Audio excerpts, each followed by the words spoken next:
Welcome back to the Daily Tanya. Today is Monday. It is the 22nd day of Kislev. There's a new cycle that we began a couple of days ago with the introductions of the Tanya. And today we begin the first chapter of the Tanya. It's a good opportunity to join. And as we mentioned many times, the book of Tanya is the most fundamental book of Chabad Hasidus, written by the Alter Rebbe, Rabbi Shlomo Zalman. And we learn this book every year. We finish it again and again. And no matter how much we learn it, we can always find guidance and help. As the Alter Rebbe himself wrote, that this is a book that will give answers to any questions that will come up in your life. In service of Hashem, you'll find the answer in this book. It is Alter Rebbe here guides us how to serve Hashem by systematically explaining to us who we are and what is our mission, what is our faculties, what is our challenges, and how do we deal with them. Let's begin with tzedakah. Let's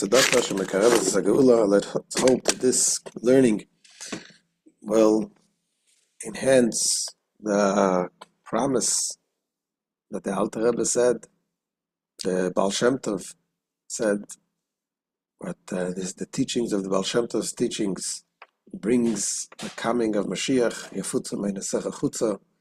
will bring to the coming of Mashiach by improving ourselves, improving the world around us. So the introduction, the Tanya really started on the 19th day of Kislev, which was the day of celebration of the Alter Rebbe's release from prison, where the teachings of Hasidus then called it the Rosh Hashanah for Hasidus, the New Year's for Hasidus, that the teachings of the Alter Rebbe was able to be continued and increased. So you can go back to the lessons from the previous years. We had the introductions and the approbations of the Tanya. And today, as we said, we begin with the first chapter in Tanya. Now this Tanya, as we said, it contains a few parts. The first part, Alter Rebbe calls the Sefer Shel Beinanim, the book of the intermediaries. What does that mean? There are tzaddikim, righteous people. There are rashaim, wicked people, and then there is the intermediary. And it calls this book the book of the intermediary because this is where the Alter Rebbe wants us to be. And we will come to understand that to be intermediary is not so simple, but it's doable. And he guides us how it is. So let's see inside chapter 1 in the Tanya. As the Alter Rebbe Tanya b'Seif Perek Gimel the Nida. We have learned in the Nida, the end of chapter 3, Mashbi Noisei, an oath is administered to him. Tehi tzaddik v'al tihi rasha. Be righteous and be not wicked. What is he talking about? Talking about when a child is born, there's an oath administered in heaven, charging the person that you should be righteous and you should not be wicked. That's one part of the oath. The other part of the oath is what you should consider yourself. So you should be righteous, do not be wicked. And what should you consider yourself? You should consider yourself like you're wicked. And even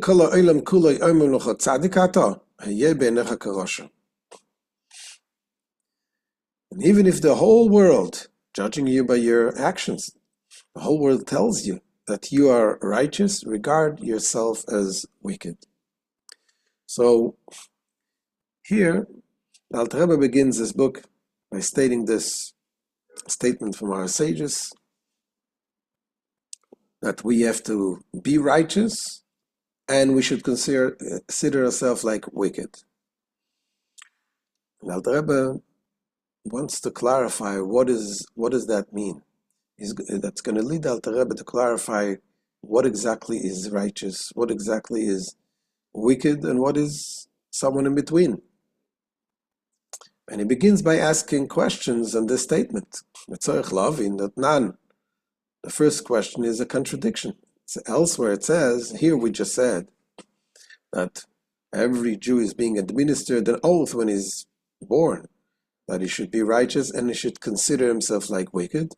And yet there is another place that says, in the Mishnah Tractate Avos, it says, do not consider yourself a wicked person. So that is a clear contradiction. This calls for explanation.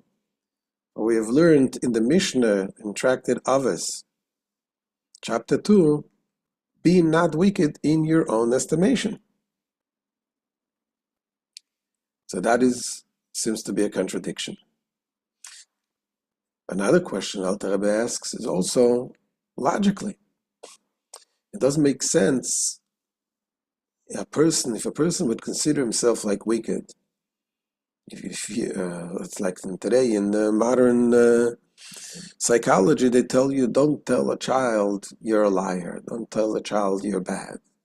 Because you tell a child you're bad, either is going to get depressed, or thinks himself as bad, or is going to become careless. Okay, I'm bad anyway. I'm going to do what I want. So here the Alter Rebbe says the same thing. If a person considers himself wicked, so either he will be depressed, and that the problem is he cannot serve Hashem in the right way. We have to serve Hashem with happiness, with joy.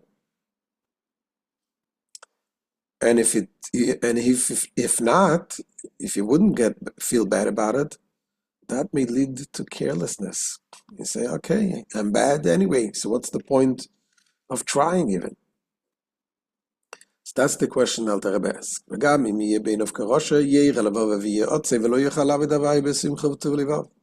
Furthermore, if a person considers himself wicked, he will not be grieved at heart and depressed. He will be grieved at heart, He'll feel bad. He'll be depressed. And consequently will not be able to serve God joyfully and with a contented heart. That's part of serving Hashem. You have to serve Hashem happily. On the other end, if you consider yourself wicked and you said, I'm not going to let this affect my mood, so ultimately you can really drag the person down, that he will become careless about being wicked. While if his heart will not be at all grieved by this self-appraisal, he may be led to irreverence, God forbid, such an attitude with sin perturbing him not at all. If the sin doesn't affect you at all, he'll become careless in serving Hashem. So to explain this, Alter Rebbe doesn't answer here the questions right away. But Alter Rebbe goes on to explain, first, we need to understand the different definitions of what is righteous, what is wicked, and what is a Beinani, an intermediary. Says the Alter Rebbe, Achainyan kinu metzinu begemora hei chalekes, tzadik v'toiv letzadik v'ralei, Rosha v'toiv Rosha v'ralei, u'Beinani. So the above matter will be more clearly understood after a preliminary discussion of the true meaning of righteous and wicked. So it says we find in the Gemara 5 distinct types. A righteous man who prospers, tzaddik v'tov, the tzaddik that is good to him, which means materially as well as spiritually. And he knows only good. Then you have a righteous man who suffers in both material as well as spiritual sense. Spiritually, he has not yet vanquished all of his evil, And in material sense, too, he is wanting. So you have the tzaddik that is good to him and tzaddik that suffers. You would say that the tzaddik that is good to him is a tzaddik, a righteous person, and he does everything good. So therefore it affects also his physical world. There's nothing left for him to fix. Then you have Rasha v'toiv l'Rasha v'alei, a wicked man in whom there is some good, toiv loi, he has some good, and who prospers. And a wicked man who suffers spiritually and materially. And finally, the fifth level is an intermediate man, the Beinoni. Now the Gemara explains the righteous man who prospers is the consummate, the complete tzaddik. Complete tzaddik. A complete tzaddik, once he had achieved this level, physical suffering, to cleanse the soul from the impurities of sin is unnecessary. He therefore prospers materially as well. That's what the Gemara says. And a tzaddik veralo, a tzaddik she'eino gamo. A tzaddik, the righteous one, the righteous man who suffers, he's the imperfect, the incomplete tzaddik. So that's the way we look at in one way of explaining it. Then says the Alter Rebbe, there's a quote from the Zohar, and it says, tzaddik veralo, the tzaddik that is bad to him, doesn't mean that physically it's bad to him. It means that the bad, the spiritual bad, belongs to him, meaning it's nullified, it's subservient to him. That is in full control of everything. That's what it says. In Rai Mehem Nepashas Mishpatim it is explained that a righteous man who suffers, one is the tzaddik verale, the bad is to him, that means the lower level tzaddik. This is the one whose evil nature is subservient to his good nature. So in that case, what is a tzaddik v'tovlo? A tzaddik that is good to him, that a tzaddik that has only good, completely eliminated the evil. A tzaddik v'ralo, that it has still some evil, but the evil does not have any control in the person. Then it brings another quote from the Gemara. The Gemara says, Perik Tes the Brachas, it says, Tzadikim yetzer toiv sheiftan, chulu rashaim yetzer hara sheiftan, beinanim ze v'ze sheiftan. In the Gemara, in the end of chapter 9 in Brachas, it is stated that the righteous are judged by their good nature. What does it mean that judged by the good nature? That are motivated and ruled by the good nature.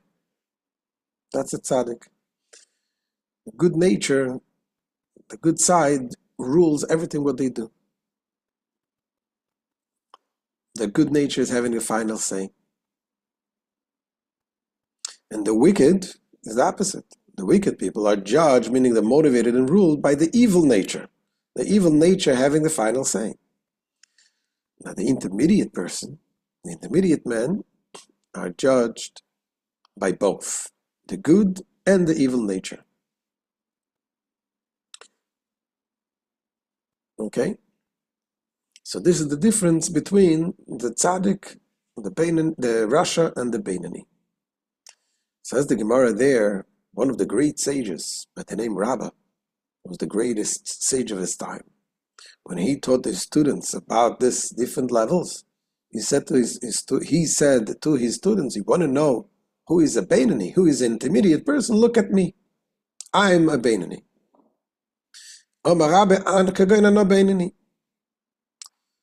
So the other sage, Abaya, told him, Rabbi, that's impossible. If you're a Beinoni, then you did not leave any, you made it impossible for any creature to live. Why? The world must have a tzaddik. He was the tzaddik, he was the righteous person in that generation. So if he's not righteous, then nobody's righteous. And the world cannot exist without righteous people. So that's what Abai told him. Amale Abai lo shavik mar chay lekol bei v'chulu. And Abai said to him, Master, you make it impossible for any creature to live. So what happens over here? Rabba says, I'm a Beinani. And then Abai corrected him and said, you're not really a Beinani. It's impossible, because you must be a tzaddik, otherwise the world wouldn't exist. We must have a tzaddik among us.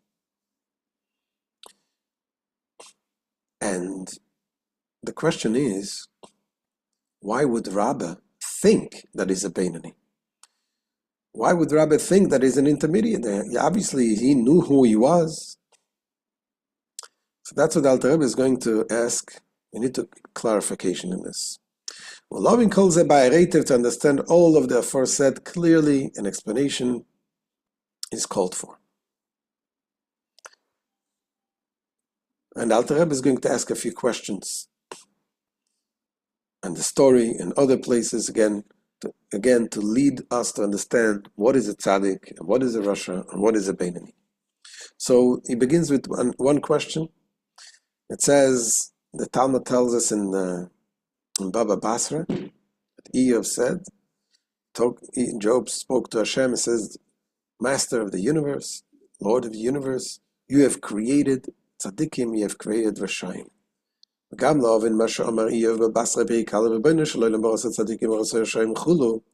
also to understand the statement of Job, which is quoted in Baba Basra chapter 1. He said, Lord of the universe, you have created righteous men, you have created wicked men. So what's the problem with that statement? Says the Alter Rebbe, there's a problem. What does it mean, God? He says to God, you have created righteous, you have created wicked. That's not something that God creates.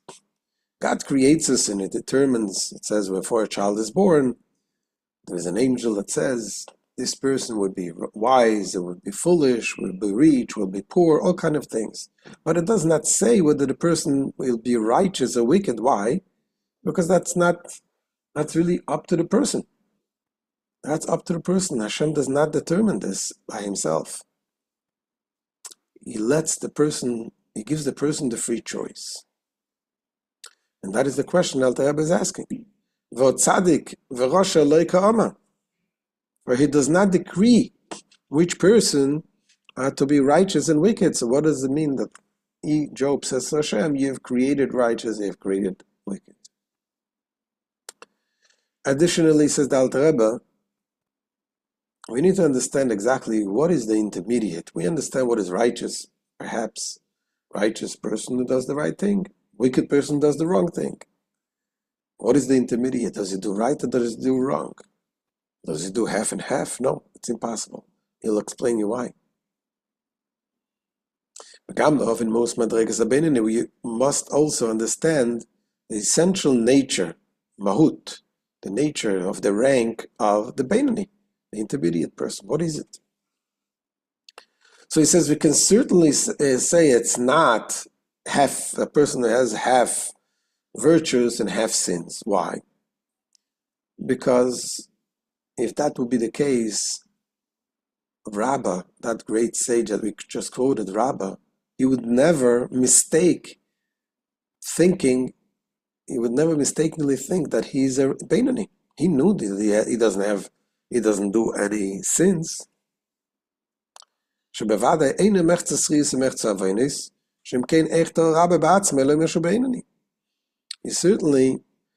He's certainly not one whose deeds are half virtuous and half sinful, for if this were so, how could Rabbah err in classifying himself as a Beinani? And as a matter of fact, says the Alter Rebbe, we know, it is known that Rabbah was such a great sage. He constantly studied Torah to the point that the angel of death could not control him, was not able to take him away. It says also about King David. King David was always studying Torah, and when a person studies Torah constantly, the angel of death cannot control him, cannot rule over him. Hashem made the wind blow on something, he stopped, and that's when he took the opportunity, took his soul away. But a person like that, Rabbi, who never stopped learning, how could he mistakenly think that he's doing half sins and half virtues? When it is known that his mouth never ceased studying the Torah, so much so that even the angel of death had no dominion over him.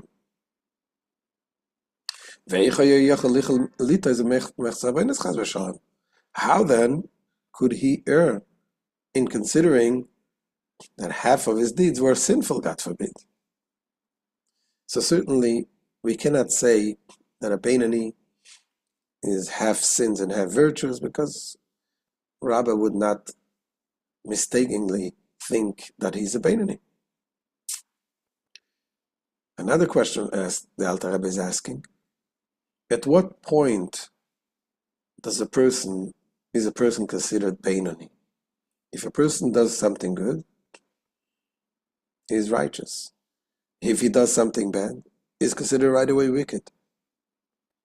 And if he did something bad and then repented, again, is considered righteous again. Furthermore, when can a person be considered a Beinani? For at the time one sins until he repents, is deemed completely wicked. And if he was sinful and then repented, thus ceasing to be wicked, he is deemed completely righteous. So one might say, wait, maybe if a person violated not a biblical prohibition, but a small rabbinical prohibition, that's also, even if a person violated a rabbinical prohibition, is also considered wicked. Even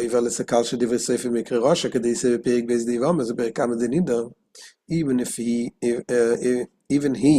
violated a minor prohibition of the rabbis, is termed wicked, as is stated in Yevamos chapter 2 and in Nida chapter 1.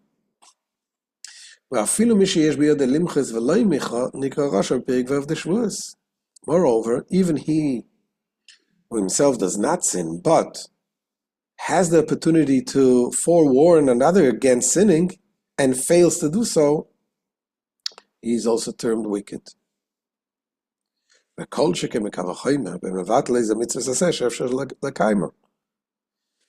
And the more so, he who neglects any positive law, which he is able to fulfill, and he doesn't do. For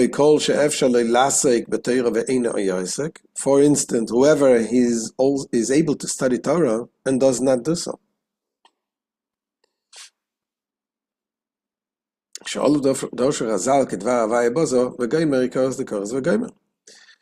A person like that, to whom our sages have applied the verse, because he has despised the word of the Lord, meaning the Torah, the soul shall be utterly cut off. So we see a person who avoids doing positive is also considered considered wicked. It is thus plain that such a person is called wicked more so than he who violated a prohibition of the sages. So what's the conclusion? We must say that a Beinani person who is considered a Beinani, an intermediate person, is a person who doesn't have any sin whatsoever. Not even a sin of neglecting Torah study, which is one of the most difficult things to do. Every day to make every available moment studying Torah is not easy.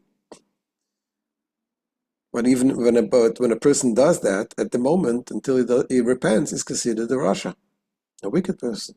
So we must say that a Beinani is someone who does not neglect even the Torah study. He does everything. He has no sins whatsoever. This being so, we must conclude that a Beinani is not guilty even of the sin of neglecting the study of Torah.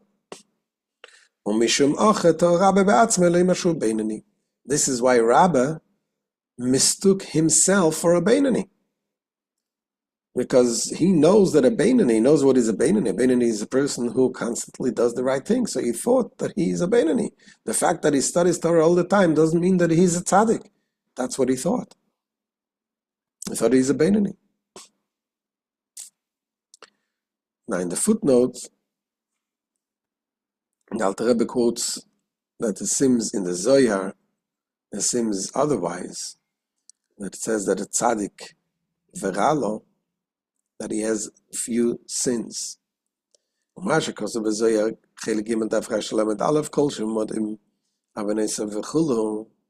for it is written in the Zohar that he whose sins are few is classed as a righteous man who suffers, implying that even according to the Zohar, the meaning of a righteous man who suffers is one who does have sins, albeit few. And if so, a Beinani must be one who is in part virtuous and in part sinful. That's what it sounds like from this statement in the Zohar. So the Alter Rebbe explains this is just a question. It's not the conclusion of the Zohar. It is a question that Rav Amnuna asked Eliyahu. This is a query of Rabbi Amnuna to Eliyahu. What was the conclusion? What was the answer of Eliyahu? The answer of Eliyahu was what we just said. A person, a tzaddik that suffers, means a tzaddik that the evil is complete. Ra lo means the evil belongs to him. He is completely subservient to the good. But